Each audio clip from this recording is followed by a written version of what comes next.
But doesn't code have to have a coder? No, of course it doesn't. Okay, that doesn't make any sense. Brothers and sisters, just imagine for a second that you give £10 in donation and that £10 is used to buy food or bricks or whatever to help the people in Gaza. But then just imagine this amazing deed that you want to do, but we turn it into a money-making machine. How? The waqf is exactly that.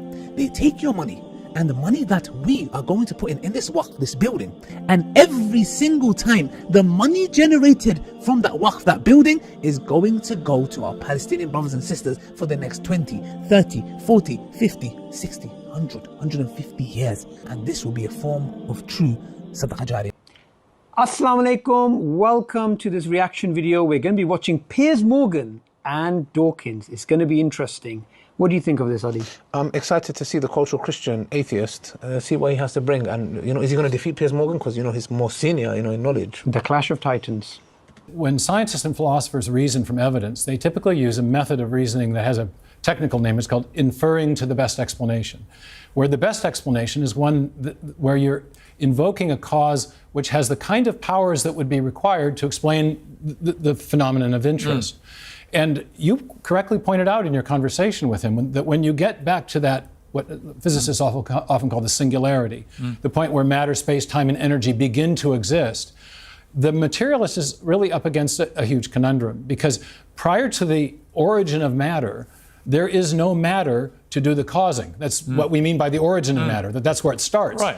And so if you want to invoke a cause which is sufficient to explain the origin of matter, you can't invoke matter. You see, Richard Dawkins, this is the nub of, I think, my whole issue with your position on this. And you can respond, obviously, to what you just heard in a moment. But when you go back to the very start, what is there before that? And that, I think I asked you last time, and Professor Meyer brought that up again, as being the flaw in your position, which is, what is there before it starts? What is nothing?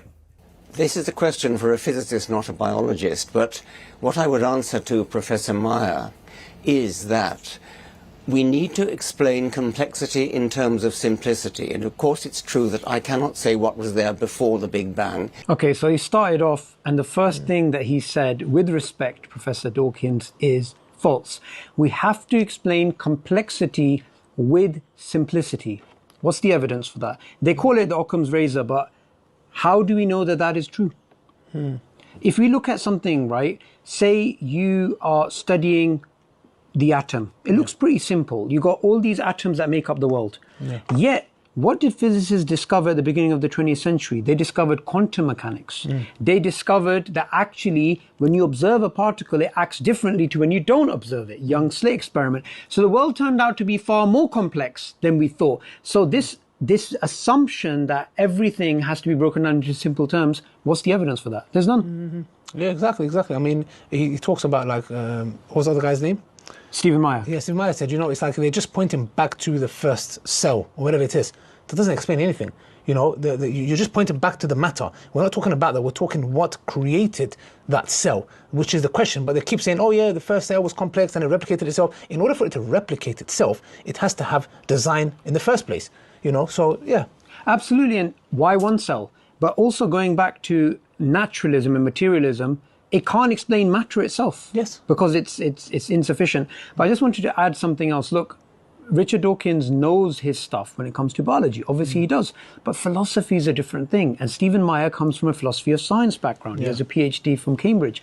And Michael Roos, who's a well-known atheist, he is somebody that said that reading Richard Dawkins' book, The God Delusion, made him embarrassed to be an atheist, and also said about him that he would fail at an introductory class of philosophy. So the problem here is not his science, but it's his overall thinking philosophically. He's been popularized.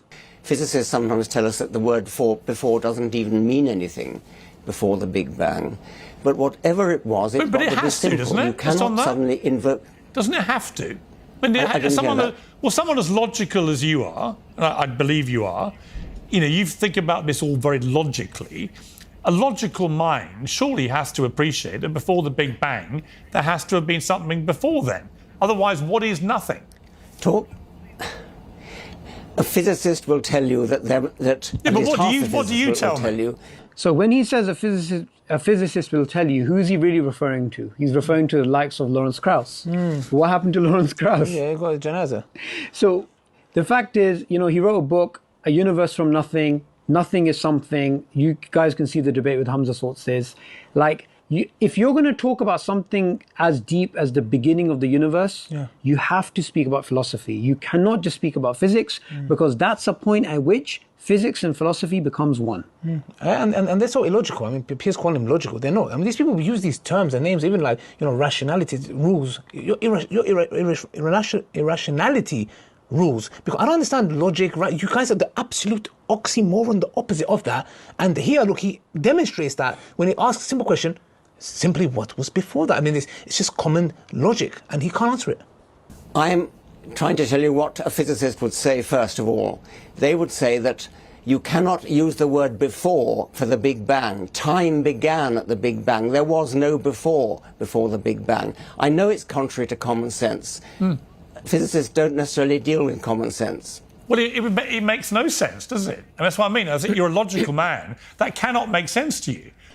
So let's go back to Imam Ghazali's argument, the Kalam cosmological argument. Yeah. Whatever begins to exist has a cause. Yes. The universe began to exist, therefore the universe has a cause. Yes. We are not invoking anything except basic simple logic. Yes. Now the problem with Professor Dawkins, and this is for anybody that's read his book, The God Delusion, is he is weak in philosophy. He may be strong in biological science, but he's weak in philosophy, which is why when it comes to someone like Piers Morgan, who's a journalist, who's not a scientist himself or a physicist or a philosopher, he can corner him like this. And you can actually see through his body language and his demeanor that it's very difficult for him to speak about this topic. Exactly. And you know what's really profound? Imagine all of the people that left their faith, be it Christianity, well, I mean, just imagine them on the Day of Judgment.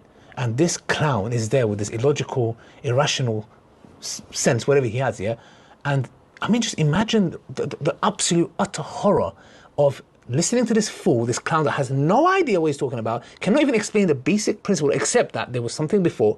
I mean, just the utter devastation of losing this life and the hereafter because of someone like him. Look at his face. I mean, a cultural Christian atheist.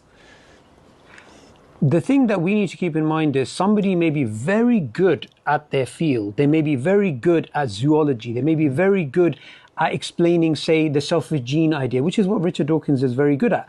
But then when it comes down to logical issues, we shouldn't think, oh, he has a monopoly on thinking because he's an Oxford professor. We should also ask those critical questions. But they don't, because they are insecure. That's why they treat him like a prophet. Whatever he says, it's like, oh, we are blind faith. But doesn't code have to have a coder? No, of course it doesn't. Okay, that doesn't make any sense. What is Piers Morgan basically doing? He's asking a basic question of inference, the same question which Maya is, speaking about in the previous interview. We are not talking about God of the gaps. We are using our minds and our past experience to deduct that if there is a imprint of design, there must be a designer.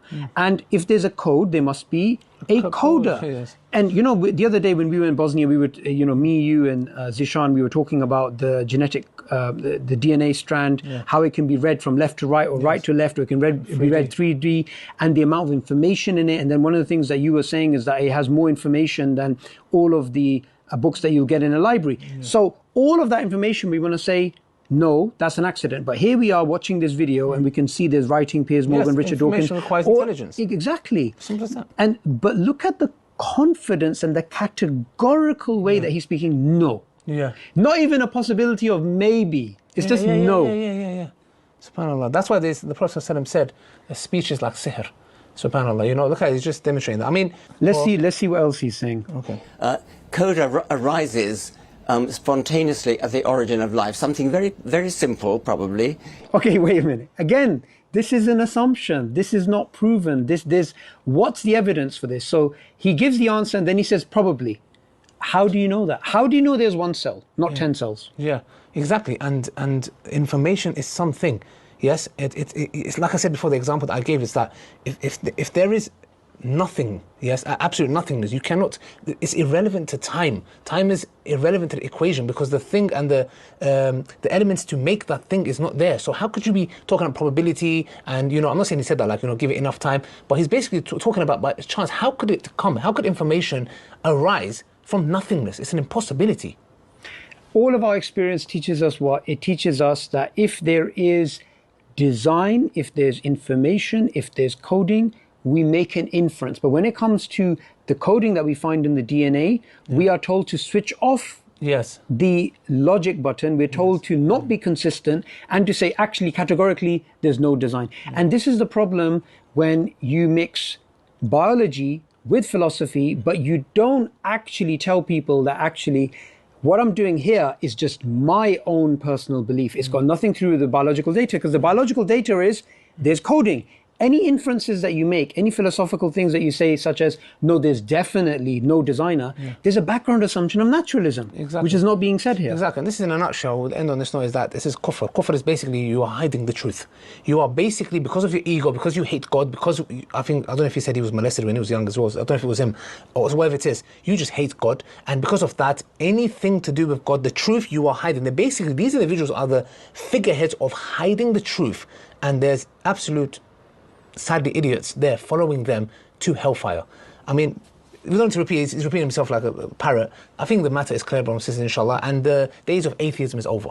Absolutely. It is so over. Absolutely. I mean, but this is the last thing I'll ever do on someone like him. I mean, yeah. I would highly recommend for somebody that wants to know the truth, who's sincere, then what you should do is never think to yourself, somebody has a monopoly on thinking. Yes, he's a professor. Yes, he's from Oxford. Yes, he's an intelligent person. He's a jahil. But he can be wrong. Yes. So we should be open and skeptical, and we should have the scientific mindset of thinking, okay, maybe I need to look at somebody else's arguments as well. Exactly. Brothers and sisters, I hope you enjoyed that video, inshallah. Assalamu alaikum wa rahmatullahi wa barakatuh.